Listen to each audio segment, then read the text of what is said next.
ওম শ্রী শ্রী অখণ্ড সংহিতা বা অখণ্ড মণ্ডলেশ্বর শ্রী শ্রীমৎ স্বামী স্বরূপানন্দ পরমহংসদেবের উপদেশ বাণী গ্রন্থ প্রথম খণ্ড থেকে নির্বাচিত অংশ পাঠ। চামারের বৃত্তি, সেবকের সেবা। দ্বীপ্রহর অতিক্রান্ত হইলে ভক্ত বিদায় লইলেন।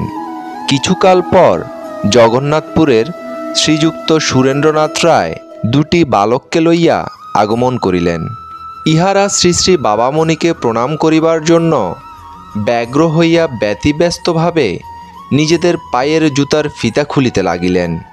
শ্রী শ্রী বাবামণি বলিলেন, অত কাণ্ড করতে হবে না, জুতো পায়ে দিয়েই তোরা প্রণাম কর, হাঙ্গামাই যাস নে। কিন্তু ভক্তেরা শুনিলেন না।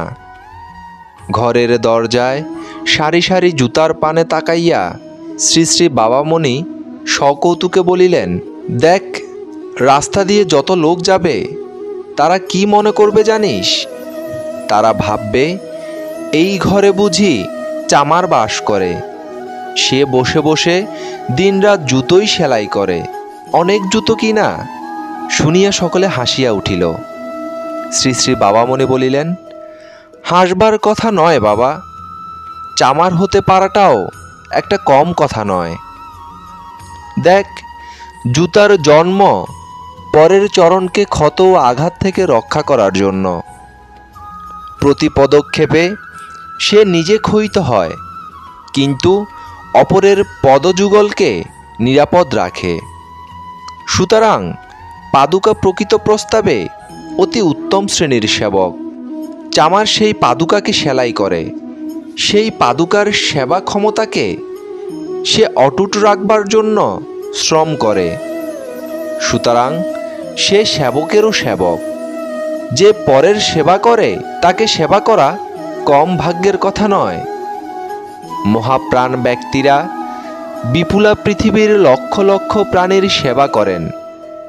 সাধারণ ব্যক্তিদের পক্ষে তা সম্ভবপর হয় না।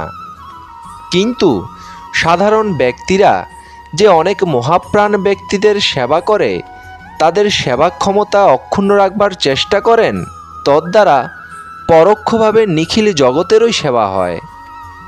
বুদ্ধিমানকে তৎপরে শ্রী শ্রী বাবামণি সকলকে লইয়া হেদুয়াতে কর্নওয়ালিস স্কয়ারে বেড়াইতে গেলেন। পথে জিজ্ঞাসা করিলেন, বল দেখি সকলের চাইতে বুদ্ধিমানকে? সকলে উত্তর দিবার জন্য ইতস্তত করিতেছেন। এমন সময়ে একজন অপরিচিত ভদ্রলোক আসিয়া অযাচিত ও অপ্রত্যাশিতভাবে নানা কথা পারিলেন। কথার পর কথা অবিশ্রান্ত চলিতে লাগিল। স্রোত যেন আর থামিতে চাহে না। শ্রী শ্রী বাবামণি এবং অপরাপরেরা নীরবে শুনিতে লাগিলেন।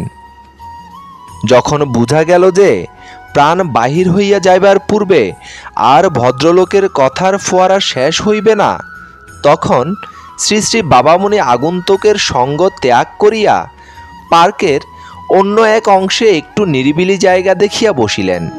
সকলে তাকে ঘিরিয়া বসিল। অল্পকাল পরে আরও কয়েকজন ভদ্রলোক আসিলেন।